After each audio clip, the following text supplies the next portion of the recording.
Well, let me just say this about that. Quite often I've asked, or people have asked me, hey, why do why do you go ride motorcycles so much? You get a little older, isn't it a little dangerous, your recovery time and everything like that. Well, so my motorcycle story goes like this. I grew up very, very poor. And every place we had to go, we had to pedal bicycles and everything. And where I live, it's windy, and if you got hills, it always, makes the journey a lot tougher. And I would go to the farm where I had some cousins that were part of my father-in-law after my mother had remarried, and I looked in the garage, and there's a mini bike, a little Honda 50. And I looked at that thing, and I couldn't believe it. And I said, let's go ride it. Well, they didn't want to go ride it. You go around the farmyard, this and that. And I said, oh, I want to ride it. So they bring it out one time for me. And of course, my older cousin, he goes out riding and stuff like this. And I'm going, hey, I'm the guy that wanted to get on this. And I don't know how old I was. I probably was 11, maybe 12 years old. No helmet, anything like this. I finally get on the bike, and I didn't even go 50 feet, and I was in love.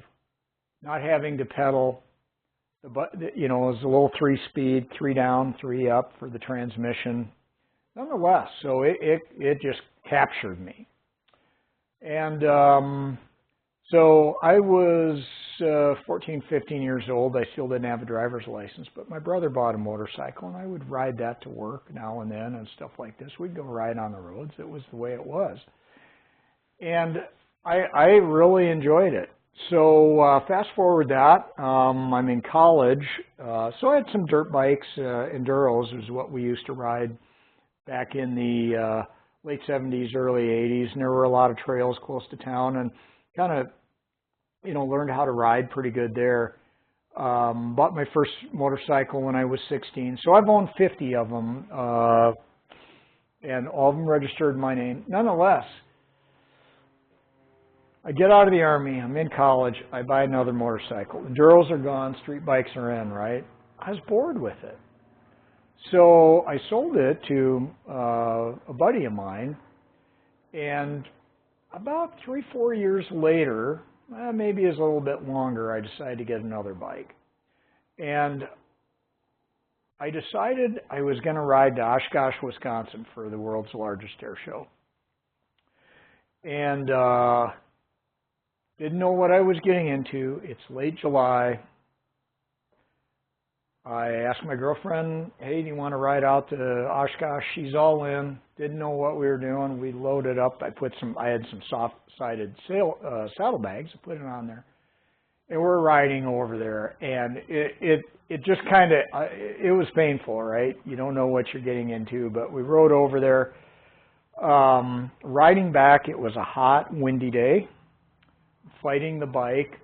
And I have to reflect back. She was kind of a sport, I guess. A lot of times I thought she was high maintenance, but hey, she hung in there. We got back. I called my brother the next day, and I said, you gotta go, this and that. Anyway, so I kind of got into touring riding and everything like that. So that's my type of riding. But here's the thing about a motorcycle. As a professional pilot and everything, owning and flying an airplane is kind of expensive. The motorcycle gives you the closest feeling to flying that you can. And it's affordable, right? Freedom, the wind, you've got to have a little bit more skill, motor skills with the clutch, brakes, your rear brake is your right foot, everything like this. So it is the closest thing to flying that I have ever experienced, right? And that's the way a lot of people feel. Harley Davidson is big because it gives you that freedom. You get on these kind of bikes and you're just kind of like, wow, I'm out in the open, the fresh air, and just being able to just, you got more performance and everything like that. going into a curve and everything. So there is all of these elements, feedback that comes into your soul that kind of makes the motorcycle work, right? And I always kind of talk about this story. My college roommate and I ride over to Oshkosh because I've ridden over there quite a few times. I love riding in Wisconsin. And we ride over there and we experience a lot of, hey, if it's hot, you're feeling it, right? But you smell the grass when it's being mown, farmer out in the field. It all comes into your senses, right? And so you remember that day. I can go back to, you name the year and bike that I rode out there, and I'm like, yeah, hey, remember this and that. And I've driven out there also. And the drive is, yeah, I remember getting in the car, got all the luggage in there. We drive over there. I remember stopping for gas once, and that's the only thing I remember. On a bike, you remember just about every stop that you've made. You remember the day. And that's kind of the unique part about motorcycle travel is it's going to be challenging, but it also helps your memories of a trip a lot more, and you can replay them a little bit more. So I've always kind of liked them. My plan is to ride them for a long time yet. I still kind of think, hey, when I'm 75, I'm going to get on the motorcycle and I'm going to go touring, right? I've driven to the West Coast one time. Very difficult, trip. It was about 3,500 mile round trip, and I rode through some pretty hot weather and stuff like that. But some of my trips, one time we rode 7 hours in the rain, and you never forget that. As you're sitting on the bike, whether it's hot, whether it's in rain, you do ask yourself, what am I doing out on this thing, right? You're just kind of sitting there, kind of feeling a little bit miserable, but it's like anything. You get to the destination, especially when it has been a little bit of a challenge, right? And you think of what an accomplishment it was, right? And recently my buddy from California came out for a visit, and we went out riding. And he associated with it. He'd done a little bit of riding in California. They have a lot more traffic. I get it. It's probably not as fun in traffic. My goal was, hey, we're going to get on the bike and we're going to get out of town on a county road, just kick back and enjoy the ride.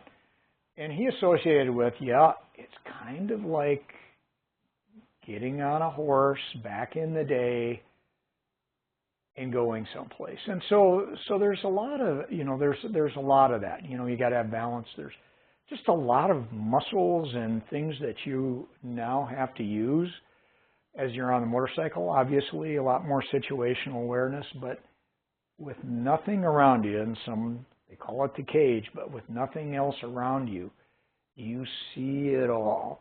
You can look off in the distance and you see things that you'd never see in a car. Plus you get the smell, you get the heat, the rain, everything like that. So it's all about the experience, right? And I think that's kind of why I like them. In regards to having an accident on a motorcycle and everything, and hope it never happens. But I kind of look at life and I go, why do I want to just sit by and let everybody else have all the fun, right? You can manage risk, and I think that's really the key. I've been riding motorcycles on the street since 14. I've had one incident, had a few close calls, by the grace of God, everything turned out just fine, and I plan on riding for quite a while in the future, and that's the take for today.